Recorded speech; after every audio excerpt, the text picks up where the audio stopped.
Bosh qahramonimiz o'rmonda o'ziga keladi. U boshqa animelar singari oldingi hayotidan hech narsani eslay olmasdi. U qilichini ko'tarib bir zarba beradi. Shundan so'ng o'zi aqldan ozishiga ozgina qoladi, chunki u bir yo'lakayiga 3 ta daraxtni yiqitib yuborgan edi. U adashib qo'lini ko'tarib olov degan edi, keyin ham daraxt yonib ketdi. Keyin u o'zini yuzini ko'rmoqchi bo'lib dubulg'asini yechganda, u skeletligini tushunib yetdi. U shaharga yegulik izlab keladi.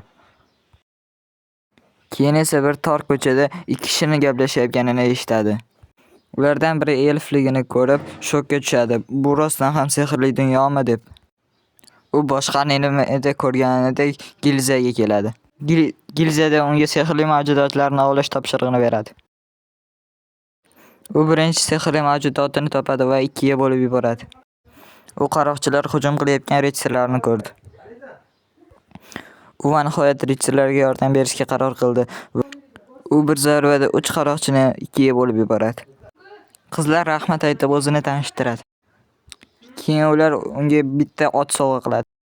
U Gilzaga hayvonlarni olib borganda Gilzadagilar toshni olmabsiz deb toshni qaytarib beradi. Keyin u nihoyat kaskasini yechadi va ovqatlanishni boshlaydi.